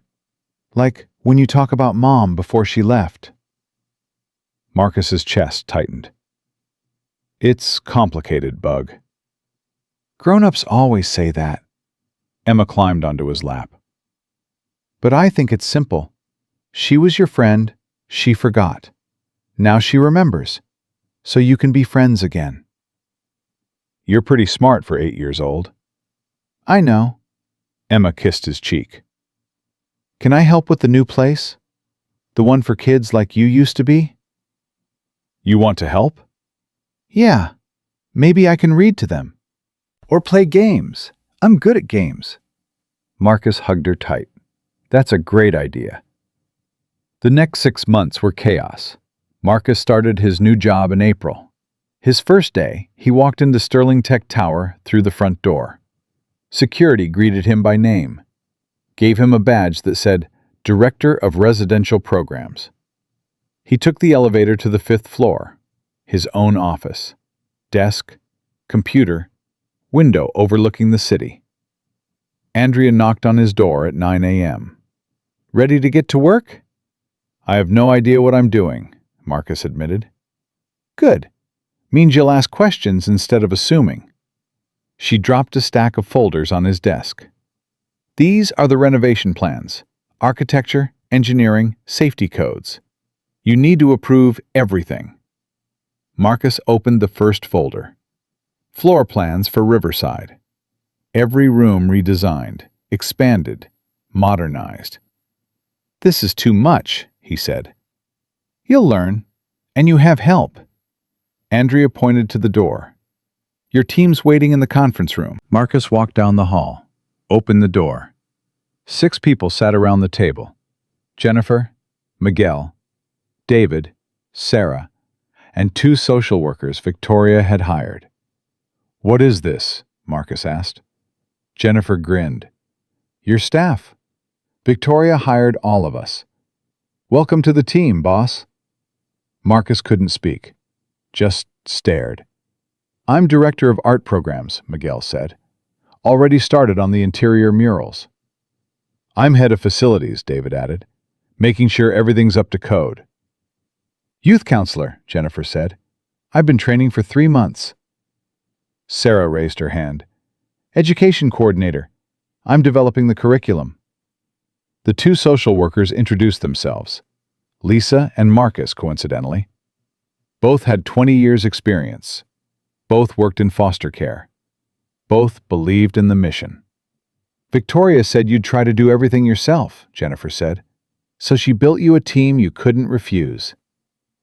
Marcus sat down. "I don't deserve this." "You earned it," Lisa said. Not many people fight for kids they don't know. That matters. They spent the next 4 hours reviewing plans. The building would have space for 30 residents, ages 16 to 21, kids aging out of the system. Each would get their own room, shared kitchen, common areas, study spaces, art studio, music room, computer lab. We're also adding a community outreach wing, Sarah explained. Free programs for kids in the neighborhood, tutoring, mentoring, life skills classes. How are we paying for all this? Marcus asked. Victoria redirected the luxury apartment funding, Jennifer said. Plus, she's getting corporate sponsors, tech companies, foundations. Turns out lots of people want to help once they know the need exists. Marcus looked at the plans, at the dream taking shape. When do we open? October 1st, David said. 6 months from now, if we stay on schedule. They didn't stay on schedule. Construction ran into problems. Permits got delayed. Inspectors found code violations. The opening got pushed to November. Then December. Marcus worked 18-hour days, approved invoices, hired staff, met with contractors, wrote policies, developed programs. Victoria stopped by once a week, checked progress, asked questions, never micromanaged. How are you holding up? She asked in August. Exhausted, terrified, excited, all at once. That means you're doing it right. They were standing in what would be the main common room. Plastic sheeting everywhere. The smell of fresh paint. I keep thinking I'm going to wake up, Marcus said, and this'll all be gone. It's real, Victoria said. You made it real. We made it real. Victoria smiled. Yeah, we did. She looked different now. Still professional, still sharp, but softer somehow, like she was learning to breathe. How's Emma? She asked. Good. Great, actually. Her asthma's under control. New medication's working. I'm glad. She asks about you. Wants to know when you're coming to dinner. Victoria looked surprised. She wants me to come to dinner? Every week. I keep telling her you're busy. I'm not that busy. Marcus turned to her. You want to come to dinner? Victoria hesitated. I don't want to intrude on your time with Emma. You wouldn't be intruding. You'd be family. The word hung between them. Family, Victoria repeated softly. Yeah, if you want. Victoria's eyes filled with tears. I'd like that. The following Saturday, Victoria showed up at Marcus's new apartment. They'd moved in June. 2 bedrooms, safe neighborhood. Emma had her own room for the first time in her life. Victoria knocked at 6 p.m. Marcus opened the door. She stood there holding a bottle of wine and a stuffed elephant. I didn't know what to bring, she said. Wine for you, elephant for Emma. She has 17 elephants already. She'll love it. Emma ran to the door. Miss Victoria! Victoria knelt down. Hi, Emma. I brought you something. Emma took the elephant, hugged it. I'm going to name her Rose. Is that okay? Victoria went very still. That's perfect. Dinner was spaghetti and meatballs. Emma talked non-stop about school, her friends, the book she was reading. Victoria listened to every word, asked questions, laughed at Emma's jokes. After dinner, Emma showed Victoria her room, her drawings, her collection of rocks, her elephant family, now 18 strong. This one's you, Emma said, pointing to the new elephant. Rose. She lives with all the other elephants because families stay together. Victoria had to excuse herself, went to the bathroom. Marcus heard her crying. He knocked softly. You okay? The door opened. Victoria's makeup was streaked. She called me family. You are. Marcus, I don't know how to be family. I've been alone for so long. You're not alone anymore, and you don't have to know how. You just have to show up. Victoria wiped her face. I can do that. I know you can. They walked back to the living room. Emma was building a fort out of couch cushions. Miss Victoria, want to help? Emma called. Victoria looked at Marcus. He nodded. I'd love to, Victoria said. Marcus watched them build together. His daughter and the girl he'd known 25 years ago. Both of them laughing. Both of them healing.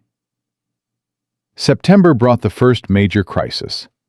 The city threatened to revoke their occupancy permit. Zoning issues. A neighbor complained about bringing those kinds of kids into the area. Marcus spent 2 weeks fighting City Hall, attending meetings, presenting data, showing plans. Victoria came to the final hearing, stood up in front of the city council. I grew up in foster care, she said. I was one of those kinds of kids. I'm also the CEO of a $5 billion company. I employ 3,000 people. I pay more in taxes than most of you make in a year. She paused. Let it sink in. These kids aren't a threat. They're your future doctors, teachers, engineers, CEOs. They just need someone to believe in them. I'm asking you to be that someone. The permit was approved, unanimously. October arrived. The building was almost done. Marcus walked through with the final inspector. This is impressive, the inspector said. I've seen a lot of group homes. This is different. How so? It feels like a home, not an institution. Marcus looked around. Miguel's murals covered the walls. Bright colors, hopeful faces. The furniture was comfortable. The kitchen was warm. Every room had windows. That was the goal, Marcus said. The inspector signed off. November 1st, they could open. Marcus called an all-staff meeting that afternoon. We're approved, he said. Applications start next week. We'll select our first cohort by November 15th. Move-in is December 1st. Cheers around the room. Jennifer hugged him. Miguel clapped him on the back. We did it, Sarah said. We actually did it. Not yet, Marcus said. Now we have to make it work. The applications came in fast. Over 200 in the first week. Kids from all over the Bay Area. All aging out of foster care. All desperate for a chance. Marcus read every single one. Stayed up until 3 a.m. reading their stories, their hopes, their fears. He cried reading most of them. The selection committee met in mid-November. Marcus, Jennifer, Lisa, and Victoria. They had space for 30 kids. Had to choose from 200. How do we decide? Jennifer asked. We start with need, Lisa said. Kids with nowhere else to go, no family, no support. They worked for 3 days, made the hardest decisions of their lives. Every rejection felt like failure. Finally, they had their list. 30 names. 15 boys, 15 girls, ages 16 to 20. Marcus called each one personally. Is this Marcus Thompson from Riverside Youth Center? Yes. I'm calling to let you know you've been accepted into our residential program. If you're still interested, we'd love to have you move in December 1st. Most of them cried. One girl asked if it was a joke. A boy hung up because he didn't believe it was real. Marcus had to call back 3 times. Thanksgiving week, Marcus and Emma volunteered at the center, getting rooms ready, making beds, stocking kitchens. Victoria showed up Tuesday morning, jeans and a sweatshirt, ready to work. Put me to work, she said. Jennifer handed her a paintbrush. Room 12 needs a second coat. Victoria painted for 6 hours, got paint in her hair, on her clothes, didn't care. Emma brought her cookies at lunch. You're doing good, Miss Victoria. Thanks, Emma. You want to help? Emma took a brush. They painted together. The billionaire CEO and the 8-year-old daughter of a janitor, making something beautiful. Marcus found them at 3 p.m., laughing, covered in paint. The room was perfect. "You two make a good team," he said. "We do," Victoria agreed. She looked at Emma. "Your dad told me you want to volunteer here, read to the kids." "Yeah, is that okay?" "It's more than okay. I think it's wonderful." Emma beamed. Thanksgiving dinner was at Marcus's apartment. He invited the whole staff. Jennifer brought pie. Miguel brought tamales. David brought his guitar. Victoria showed up with enough food for 20 people. "I may have over-ordered," she said. They squeezed around the small table, passed dishes, told stories, laughed until they cried. Emma stood up on her chair. "I want to say something." Everyone got quiet. "I'm thankful for my dad," Emma said, "and for Miss Victoria, and for all of you, because you're making a place for kids who don't have homes, and that's really important." She sat down. Everyone clapped. Victoria wiped her eyes. "I'm thankful too, for second chances, and for people who don't give up on you, even when you give up on yourself." She looked at Marcus. "Thank you for finding me again." Marcus raised his glass. To finding each other, and to the kids about to find a home. They all drank. December 1st arrived. Moving day. 30 kids pulled up in vans from various foster placements. Some had garbage bags full of clothes. Some had backpacks. One girl had a single suitcase held together with duct tape. Marcus greeted each one at the door. "Welcome to Riverside Youth Center. I'm Marcus. I used to live here too." That got their attention. The skeptical looks softened a little. Jennifer showed them to their rooms. Miguel gave tours. Sarah explained the programs. By evening, the center was full. 30 kids. Nervous, hopeful, scared. Marcus called a house meeting in the common room. "I know you're all wondering if this is real," he said. "If it's too good to be true. I get that. I've been where you are." He walked to Miguel's mural, pointed to the boy on the swing. "That's me, at 12. I lived in this building when it was a state group home. It was hard, cold, lonely. I promised myself if I ever got out, I'd make something better." He turned to face them. "You're the something better. You're why we rebuilt this place. Not to save you, but to give you a foundation, a place to figure out who you want to be."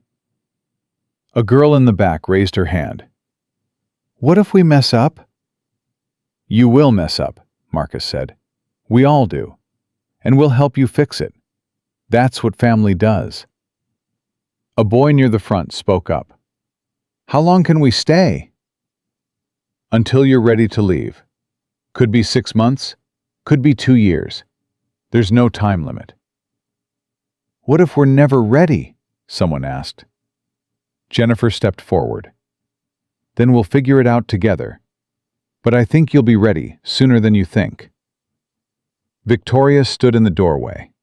She hadn't planned to speak, but seeing those 30 faces, so familiar and so young, she couldn't stay silent. "My name is Victoria Sterling," she said. "I'm the CEO of Sterling Tech. I'm also Rosalind Lane, who lived in this building from age 10 to 14. The room went silent. "I know what it's like to feel unwanted," Victoria continued. "To think you're broken, that you don't deserve good things. I believed that for 20 years. She walked to the center of the room. "But I was wrong. You're not broken. You're survivors. And survivors are the strongest people I know." A girl started crying. Then another. Then several of them. Victoria sat down on the floor, right in the middle of them. "You're going to do amazing things. I know it. Because you've already survived the hardest part. And if you can survive that, you can survive anything. One by one, the kids sat down too, formed a circle, started talking, sharing stories, connecting. Marcus watched from the doorway. This was it. This was what they'd built. Not just a building, a community. Emma tugged his hand. They're gonna be okay, right, Dad? Yeah, Bug. They're gonna be okay. The first month was rocky. Fights broke out. Rules got broken. One kid ran away and came back 3 days later. But slowly, things settled. The kids started trusting, opening up, participating. By January, the center felt alive. Music playing, laughter in the halls, kids doing homework at the kitchen table. Marcus hired 2 more counselors, a chef to teach cooking classes, a mechanic to run an auto shop program in the garage. Victoria secured partnerships with local colleges, scholarships for residents, mentorship programs. Emma came every Saturday, read to the younger kids, played games, made them feel normal. The residents loved her, called her Little E, treated her like a sister. One girl, 16-year-old Tasha, took Emma under her wing. Your dad's pretty cool, Tasha told Emma. I know. He works really hard. So does Miss Victoria. They're like, together, right? Emma thought about it. I don't think so, but they should be. Tasha grinned. Facts. February brought a surprise. The city council voted to name the street in front of Riverside Lane Thompson Way, after Rose Lane and Marcus Thompson. Marcus found out when a reporter called him. How does it feel to have a street named after you? Marcus stood outside the center, looked at the new sign. Lane Thompson Way. It feels like a dream, he said. Victoria drove up in her Mercedes, got out, stared at the sign. They used my real name, she said quietly. You okay with that? I think so, she smiled. Actually, I'm more than okay. I'm proud. They stood there together, 2 names on a street sign, 2 lives intertwined. I have a confession, Victoria said. What? I've been coming here 3 times a week, having dinner with the kids, helping with homework. I didn't tell you because I didn't want to overstep, Marcus laughed. I know, Jennifer told me. You're not mad? Why would I be mad? This place is yours as much as mine. Victoria looked at him. I need to tell you something else. Okay. The board offered me a promotion. Executive chairman. More money, more power, more everything. Marcus's heart sank. That's good, right? I turned it down. Why? Because I don't want more. I want this. She gestured to the center. I want to be here, with these kids, with you, building something that matters. Victoria, that's your career. My career isn't my life, she said. I spent 20 years thinking it was. I was wrong. This is my life. Being Rose Lane. Helping kids like us. Spending time with people I actually care about. Marcus didn't know what to say. I care about you, Victoria continued. I think I never stopped. I just buried it so deep I convinced myself it wasn't real. Rose, let me finish, please. She took a breath. I don't know what we are. Friends, partners, something more. But I know I don't want to lose you again. And I know I want to figure it out. If you do. Marcus looked at her. The girl from the swing. The woman who'd found her way back. I want to figure it out too, he said. Victoria smiled. Yeah? Yeah. She took his hand. Good. Because Emma's been planning our wedding for 3 months. Marcus laughed. Of course she has. March brought the first graduation. 3 residents had been accepted to college. Full scholarships, dorms, meal plans, everything. The center threw a party.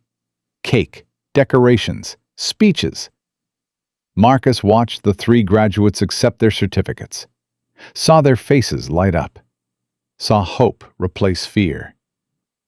Jennifer leaned over. "We're changing lives." "We're giving them a chance," Marcus corrected. "They're changing their own lives." One of the graduates, a boy named Andre, asked to say something. "I came here 3 months ago," he said.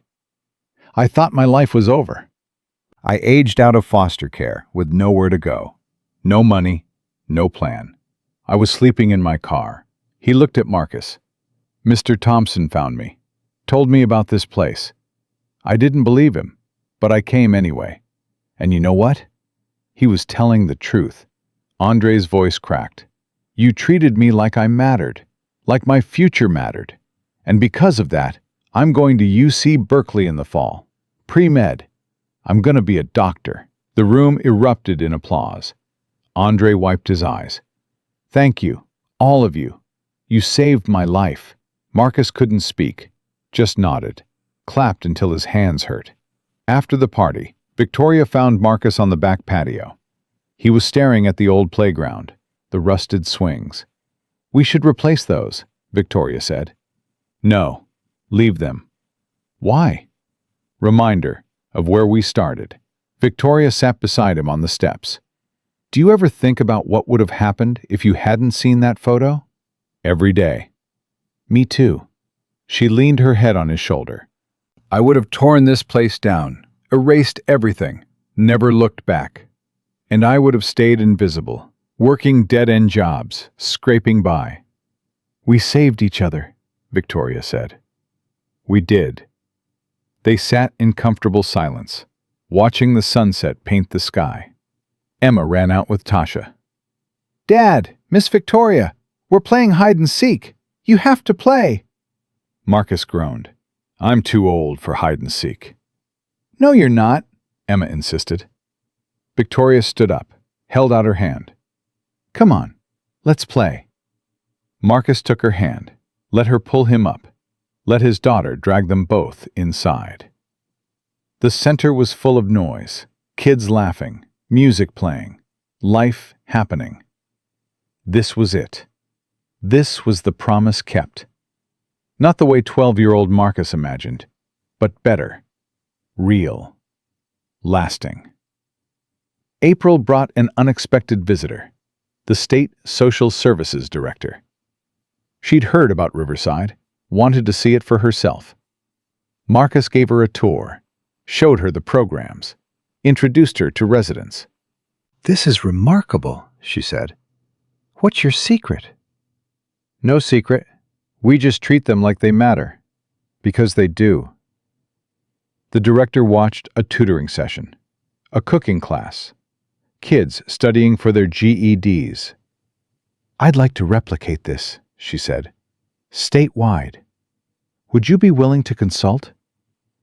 Marcus looked at Victoria. She nodded. "Yes," Marcus said. "We'll help." By June, 3 more centers were in development. Different cities, same model. Victoria funded 2 of them personally. The original Riverside continued to thrive. New residents moved in as others graduated. The cycle continued. Emma turned 9 in July. Her birthday party was at the center. 30 residents, all the staff, Victoria. Everyone Marcus loved in one place. Emma blew out her candles. "I wish for everyone here to be happy forever." "That's a good wish, Bug," Marcus said. Later, as the party wound down, Victoria pulled Marcus aside. "I have something for you." She handed him a small box. Marcus opened it. Inside was a key. Old, rusted, familiar.